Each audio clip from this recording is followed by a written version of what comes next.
When people think of Wisconsin, they typically think of cheese, beer, and football. What they may not know is that Wisconsin was also once home to one of the largest car manufacturers in the country. It all started back in 1902 when a former bicycle maker decided to enter the then-new car industry. Thomas Buckland Jeffrey and his son Charles had a bicycle business in Chicago, and he was wealthy as the result of inventing a bicycle tire that was practical.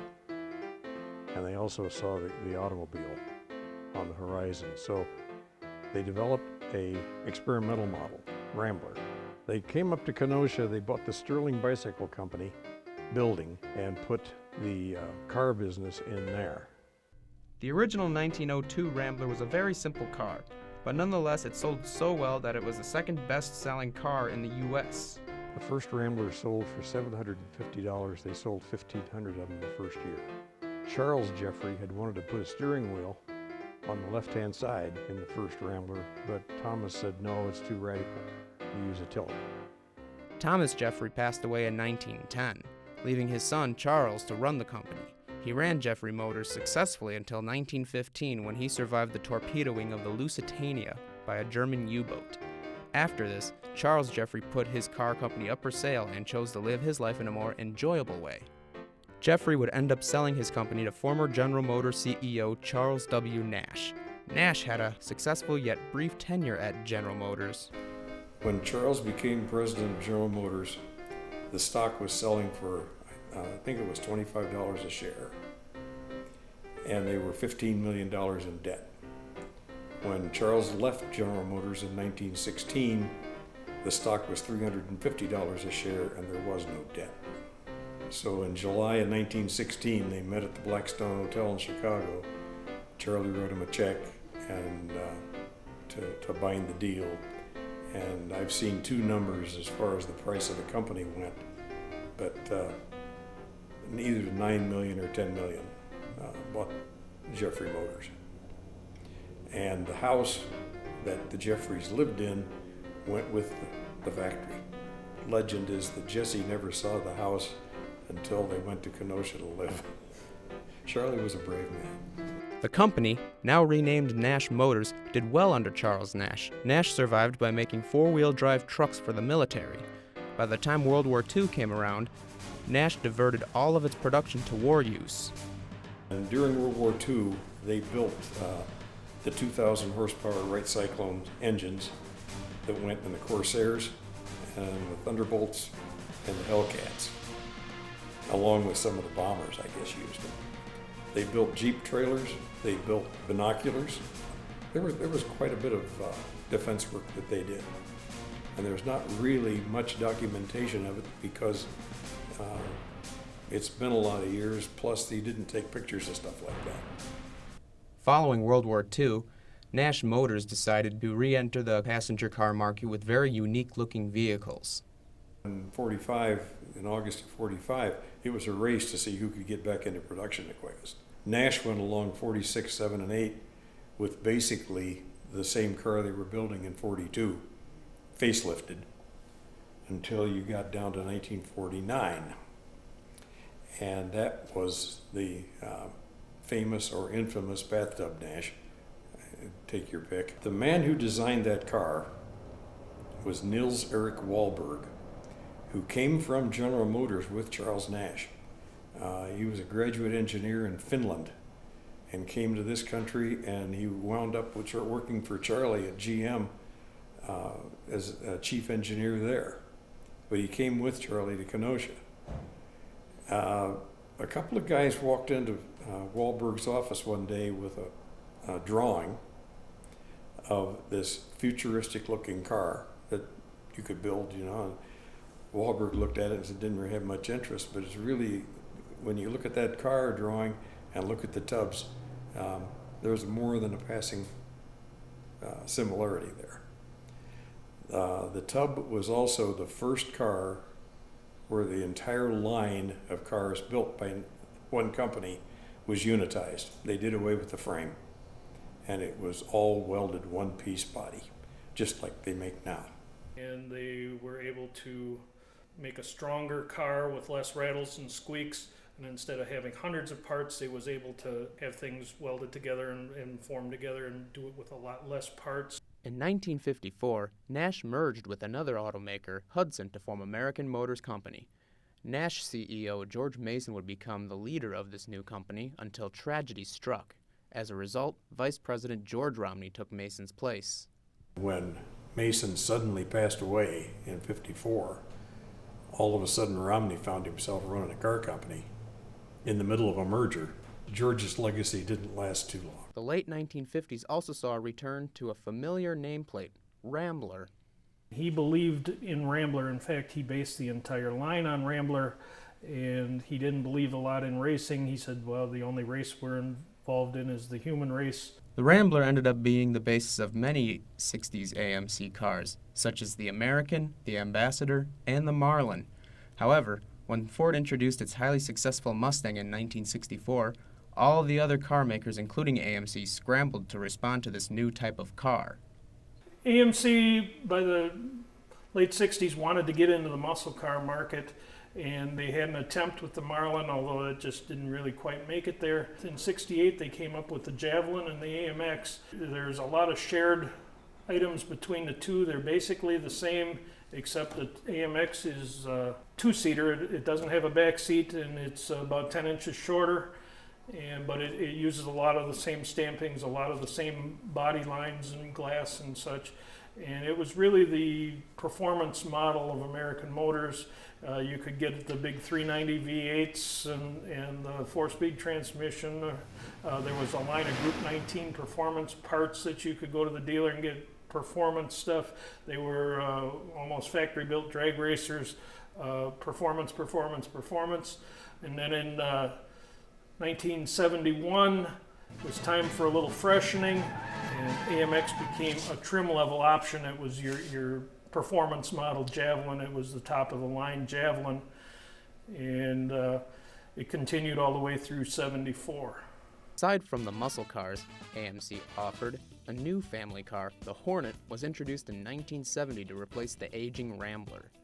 Along with the Hornet, AMC introduced the subcompact Gremlin. Because it was the first subcompact car. It competed with the Volkswagen Beetle. It was kind of in a class by itself. It beat the Pintos and it beat the Vegas to the subcompact market. As practical as it was, the Gremlin gave the public a very puzzled look. Some thought it looked like an upside-down whistle, or a Hornet with no back. Regardless, the car was a hit with the public. And if the Gremlin wasn't radical enough, AMC decided to take it a step further with the Pacer. Introduced in 1975, the car looked like nothing else on the road. While it was initially a hit, the public lost interest and the car was gone by 1980. With the success of the Hornet and the Gremlin, AMC was in a relatively good position in the early 1970s. They also acquired the Jeep brand from dying automaker Kaiser, which further increased profits. Production at the Kenosha facility could not have been more busy. Even with all that was going on, and the build quality was still well-rounded. Everybody worked together. We had several departments, one being quality control, the manufacturing people, industrial engineers, manufacturing engineers, supervisors, production control. All of us worked for the same goal, to have a quality product at the end of the day.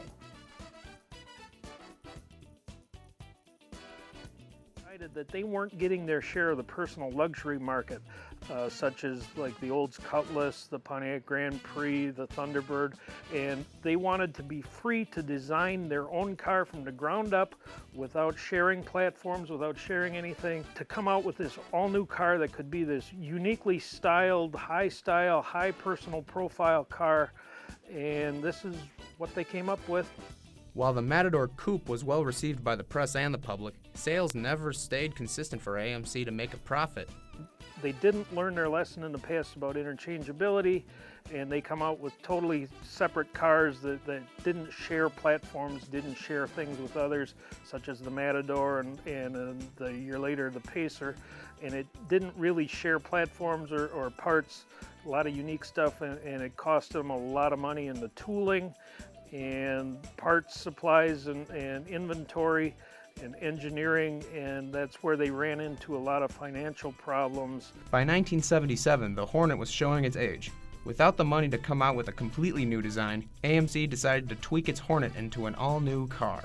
They was able to give it a little facelift here, and they liberally applied an awful lot of insulation, tweaked the suspension, and we came up with a whole new car. They renamed it the Concorde, and it was marketed as a personal luxury car.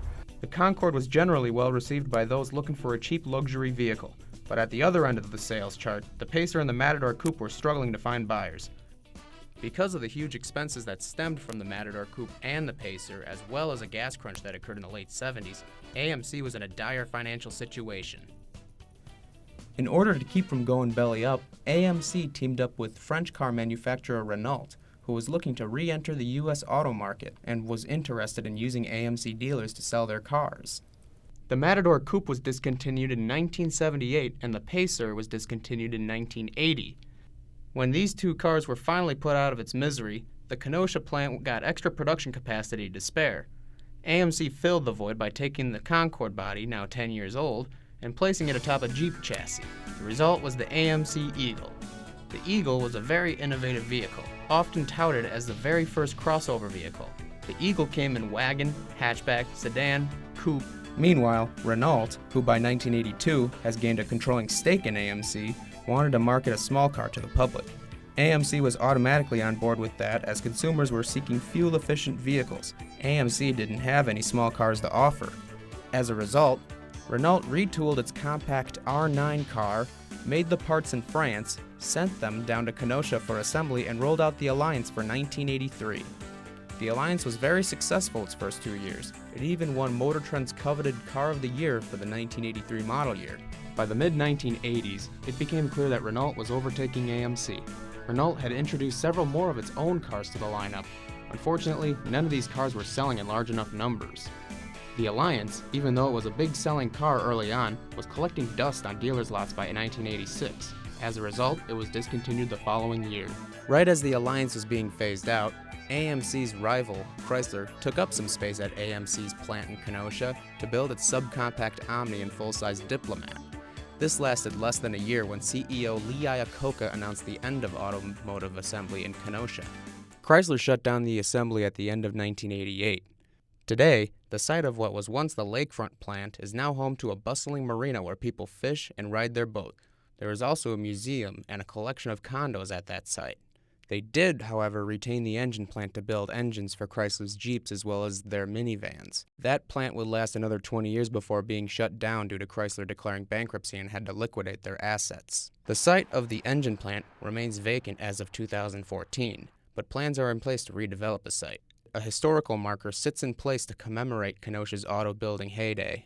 Even though AMC is long gone, there are still several people that remain loyal to the brand. These people work hard to keep the spirit of Kenosha's car industry alive.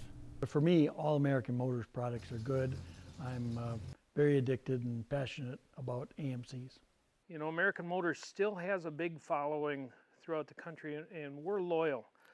We have a group called the American Motors Owners Association, and there's other groups. There's the AMC Rambler Club, there's NAMDRA, there's several things. But you talk to anybody in the antique car hobby, and they say, you guys are almost fanatical about it. We really like our cars, we promote them, we go out. This summer we're having a show in Kenosha, which will be, there's going to be people coming from all over the world, from Australia to Europe to the Middle East to Argentina. They're coming from all over the world to come home to Kenosha, where it all happened.